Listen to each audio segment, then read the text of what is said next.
I've been a part of the Kelly Community Bible Church for a very long time now. It has been a place filled with love, fellowship, and a rich history. I have often asked, how did this church grow into the family it is now? To know this, I had to go back, all the way back to the beginning, before KCBC even existed.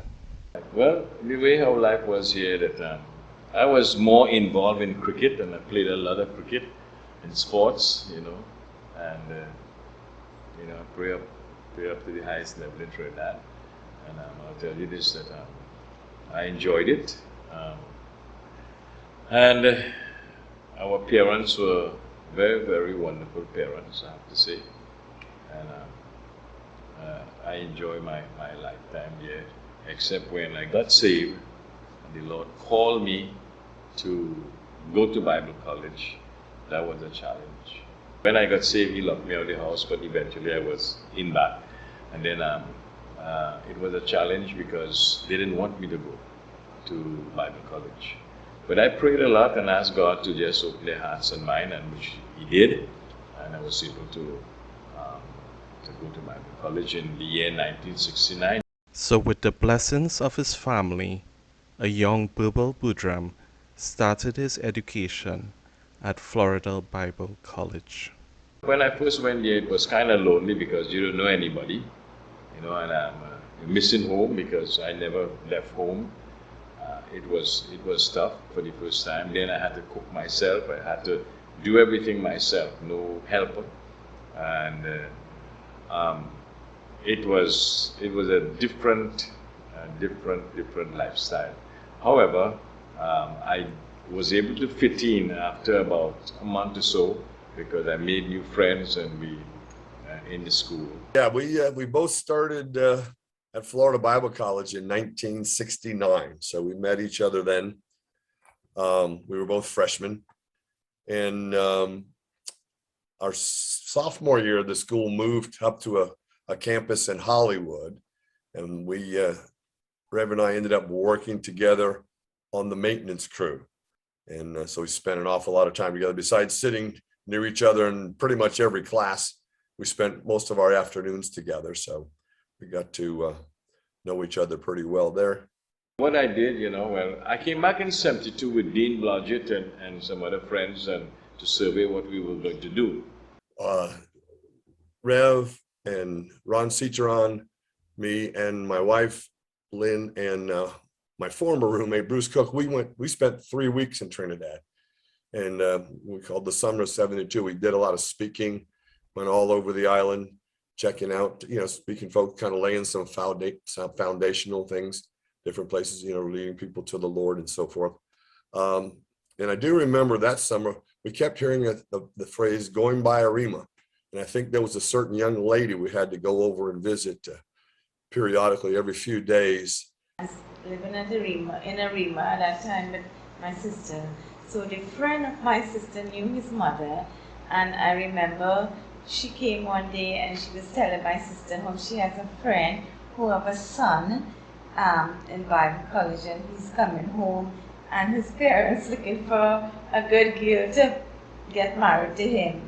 I met through the introduction of my dad, who said, I want you to meet someone, and he arranged for me to meet her.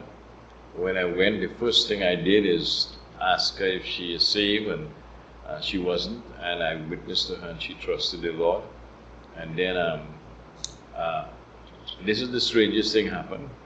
After I think it was about 3 weeks, we get engaged to be married. That's a crazy thing, but I wouldn't advise anybody to do that today. And we have been married now for 48 years. I go to Bible college, I was able to attend classes. So it was a say, but it was good. I learned a lot from the word, and at that time I was so interested because not only, like with Rev, but, I wanted to know more from the word and everything because I knew I would come back someday and be a pastor's wife and be in ministry with him. when I left there, I left with a very good reputation because um, they were able to help me to start the ministry here when I came back. All right, and at that time we were able to, when I got married, we lived at Roger's mom home for about 2 months. And after that 2 months, we started a ministry in their house, a youth ministry in their house. Started Youth Ranch when I was about maybe 10 or 11. Youth Ranch was in existence maybe about 2 years prior to that. Youth Ranch started in my parents' house, in the living room in fact. And then they shifted in an open space between the house I grew up in and Rev's mom house. Working with the youth, it was a pleasure. I really enjoyed it because I was young like the youth. I was a youth myself, if you understand. Youth Ranch in early days was really a joy. We, as young people, look forward to going by Rev and meeting in his house and his home and spending time with him, he and Shannon. I started Youth Ranch at 9. I, like most people in church, at Rev's church, came from a Hindu background. And so, as you are well aware, it's not a big deal for Hindu kids and Hindu families to come to church and do all those things because they believe in a works-based,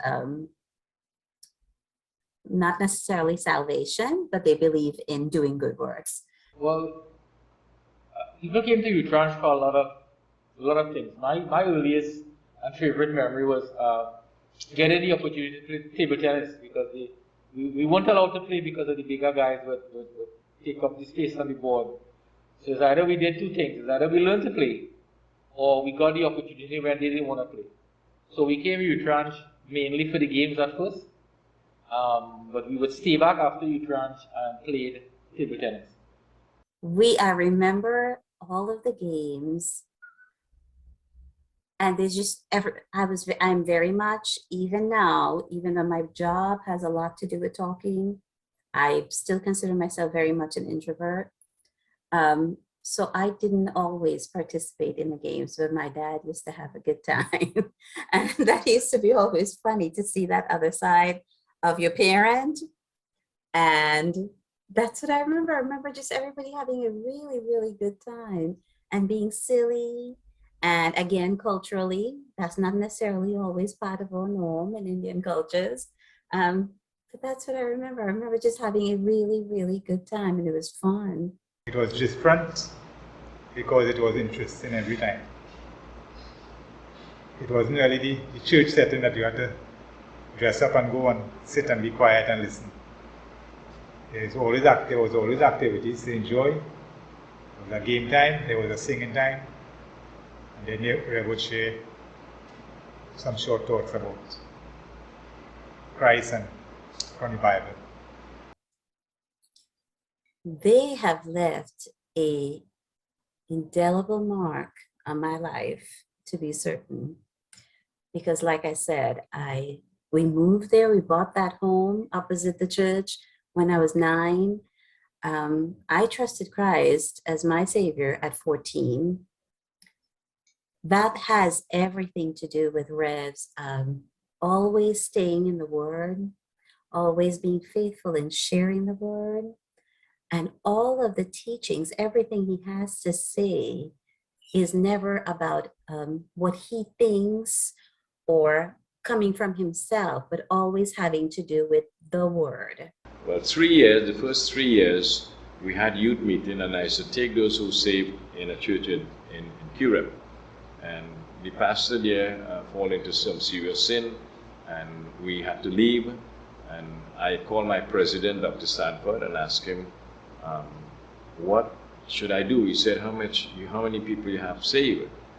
And I said, we have about 30 young people saved. And that was like, Lolly was only about 16 at that time. And then Sonny and Frankie and Roger and several others, they were saved.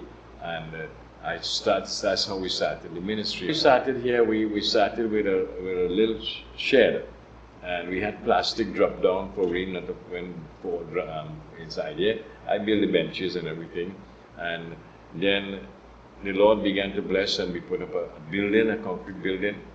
Sonny, Frankie, and Altinas were the builders there to help us, and then we began to extend when the building started to get bigger and bigger.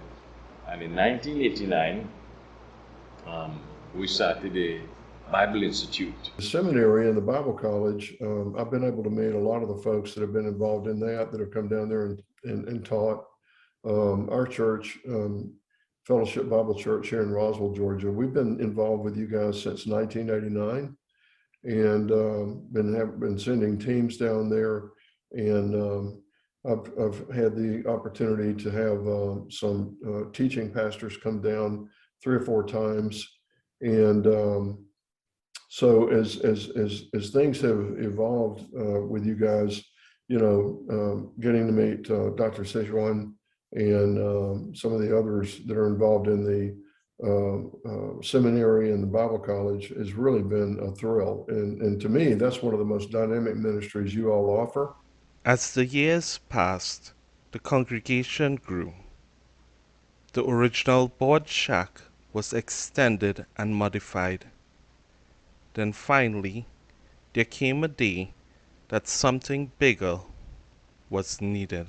The link started about 4 or 5 years ago, because of the, how should I put it, the church that we had before was becoming a bit tight, for want of a better word, and that's a good problem to have.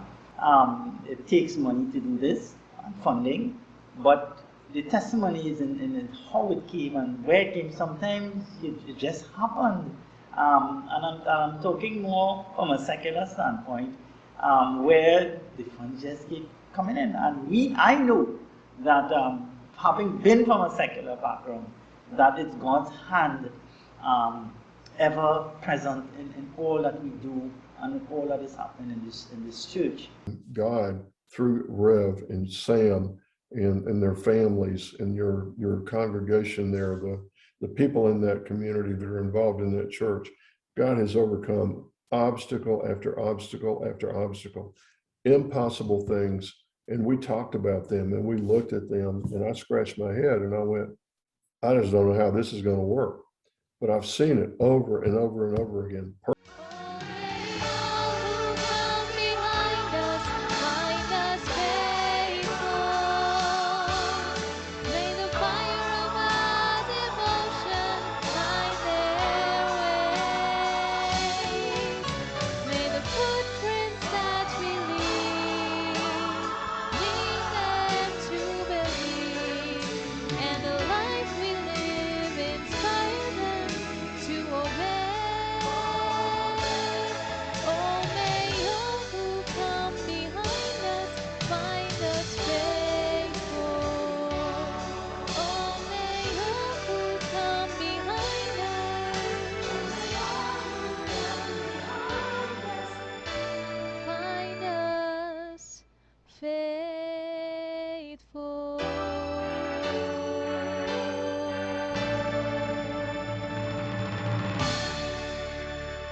And I am very much happy what the Lord has done in our lives. Let me say this, many times we have felt like many times people have said and did things against us, and we felt that the Lord wouldn't allow us to. And today I am glad that the Lord was on our side. You see, that's why the scripture says, the battle belongs to the Lord, but the victory is ours.